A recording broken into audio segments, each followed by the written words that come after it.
संसद के मानसून सत्र की शुरुआत पहले सरकार ने रविवार को सर्वदलीय बैठक बुला ली है। संसद का मानसून सत्र 20 जुलाई से शुरू हो रहा है। आज सुबह 11 बजे संसद भवन एनेक्सी के मुख्य समिति कक्ष में होने वाले इस बैठक में सरकार सभी राजनीतिक दलों से दोनों सदनों की कार्यवाही सुचारू रूप से चलाने के लिए सहयोग मांगेगी।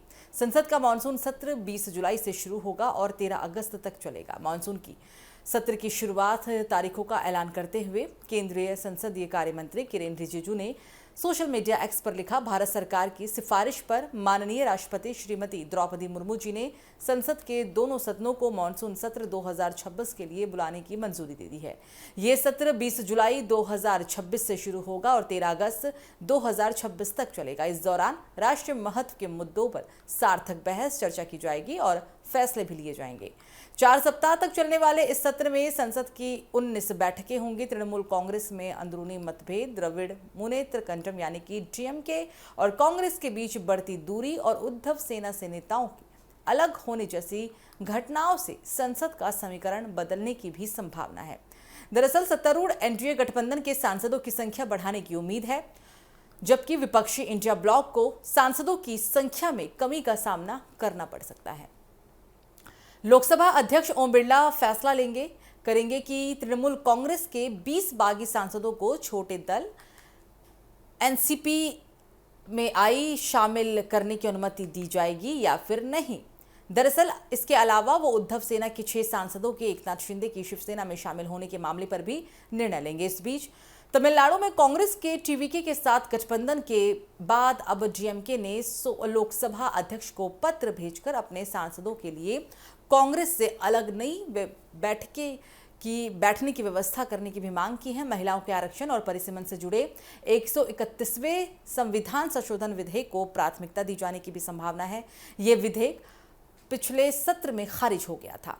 सरकार 130वां संविधान संशोधन विधेयक भी पेश कर सकती है और इस विधेयक का मकसद हालांकि ये है कि गंभीर अपराधों के मामलों में अगर कोई मुख्यमंत्री, मंत्री या प्रधानमंत्री लगातार 30 दिनों तक हिरासत या न्यायिक हिरासत में रहता है तो उसे अपने पद से अपने आप हटा दिया जाए।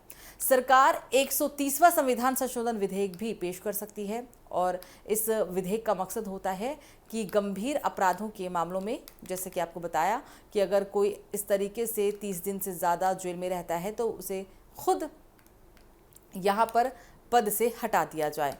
आपको बता दें कि इस पूरे मामले को लेकर इसके अलावा विदेशी अंशदान विनियम अधिनियम यानी कि FCRA विधेयक, विकसित भारत शिक्षा अधिष्ठान विधेयक और डोपिंग रोधी विधेयक भी संसद में पेश होने की उम्मीद है।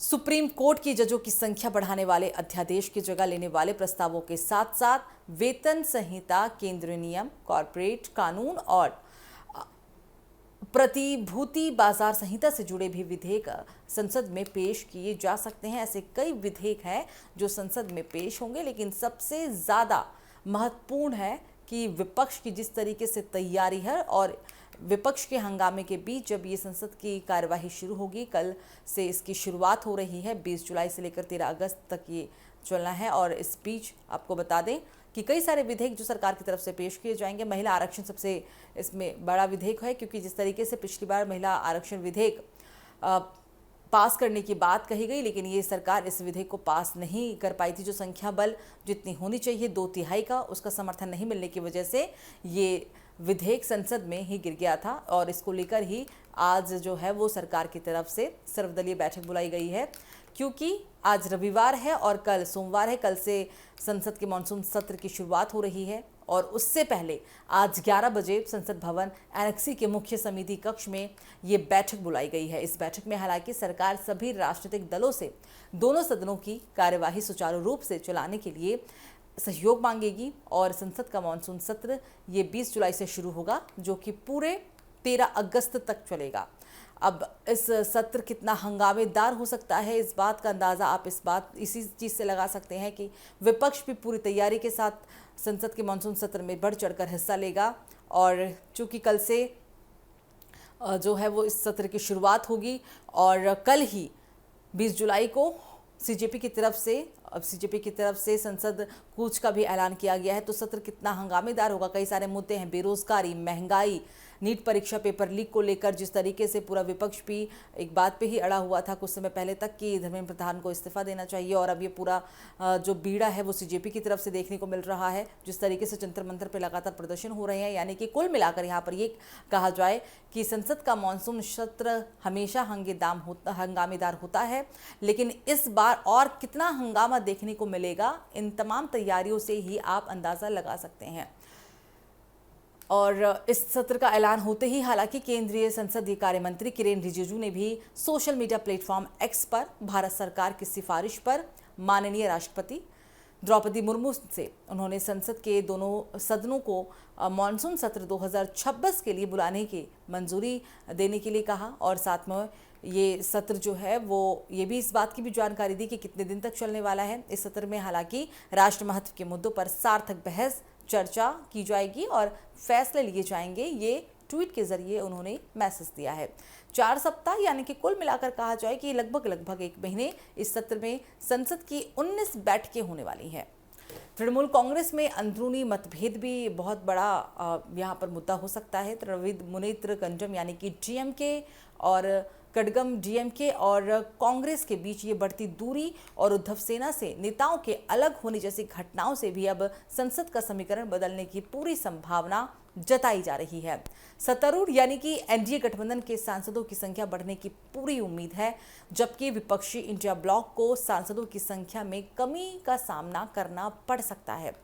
लोकसभा अध्यक्ष ओम बिरला फैसला करेंगे कि टीएमसी के जो 20 बागी विधायक हैं, जो 20 बागी सांसद हैं, उन सांसदों को छोटे दल यानी एनसीपीआई में शामिल करने की अनुमति दी जाए या फिर नहीं। इसके अलावा और भी कई मुद्दे, जैसे कि उद्धव सेना गुट के जो 6 सांसदों के एकनाथ शिंदे के में शिवसेना में शामिल होने के मामले पर भी निर्णय लिया जाएगा। कई सारे ऐसे मुद्दे जो संसद की कार्यवाही के दौरान देखने को मिलेंगे। तमिलनाडु में कांग्रेस के टीवीके के साथ गठबंधन के बाद डीएमके ने लोकसभा अध्यक्ष को पत्र भेजकर अपने सांसदों के लिए कांग्रेस से अलग नहीं बैठने की भी व्यवस्था करने की मांग की है। महिला आरक्षण विधेयक ये बहुत ही ज़्यादा सरकार के लिए कहीं ना कहीं चैलेंजिंग साबित हो सकता है, क्योंकि पिछली बार भी संसद की कार्यवाही के दौरान इस सत्र को पास नहीं करवा पाई थी सरकार, क्योंकि जो 2/3 का बहुमत है वो पार नहीं हो पाया था, समर्थन पूरी तरीके से नहीं मिला और ये विधेयक संसद में ही गिराना पड़ा। और इस बार परिसीमन भी एक बहुत बड़ा मुद्दा है। परिसीमन पे विरोध जिस तरीके से देखने को मिल रहा है कि तमाम जो विपक्षी दल हैं कई सारे परिसीमन का विरोध कर रहे हैं। हालांकि थोड़ी सी 1% का इजाफा सरकार के लिए ये है कि यहाँ पर जो है वो शरद पवार की तरफ से समर्थन मिलता हुआ परिसीमन को दिखा है। उन्होंने कहा है कि वो परिसीमन का समर्थन करते हैं। एक अच्छी चीज़ रहेगी कि हो सकता है कि वहाँ पर परिसीमन को लेकर सरकार के लिए अच्छी खबर हो। और साथ ही साथ 131वें संविधान संशोधन विधेयक को प्राथमिकता दी जाने की भी पूरी संभावना जताई गई है। पिछले सत्र में खारिज इसे किया गया था। सरकार 130वां संविधान संशोधन विधेयक भी पेश कर सकती है, और इस विधेयक का मकसद दरअसल ये होता है कि गंभीर अपराधों के मामलों में अगर कोई मुख्यमंत्री हो, चाहे मंत्री हो या फिर प्रधानमंत्री ही क्यों ना हो, अगर वो लगातार 30 दिनों तक हिरासत या फिर न्यायिक हिरासत में रहता है तो उसे अपने पद से अपने आप हटा दिया जाए। ये विधेयक भी सरकार की तरफ से पूरी कोशिश रहेगी कि इसे पास किया जाए और कानून का रूप दिया जाए। सरकार 130वां संविधान संशोधन विधेयक पेश करेगी और ये काफ़ी चैलेंजिंग होगा, क्योंकि जिस तरीके से मुख्यमंत्री, प्रधानमंत्री और मंत्री तक की बात है कि अगर किसी भी अपराध को लेकर अगर वो शामिल है और 30 दिन तक जेल में या फिर न्यायिक हिरासत में रहते हैं तो उन्हें अपने पद से खुद ब खुद हटा दिया जाए, उनको इस्तीफे देने की ज़रूरत नहीं है। ये काफ़ी चैलेंजिंग सरकार के लिए होने वाला है इस विधेयक को पास कराने के लिए।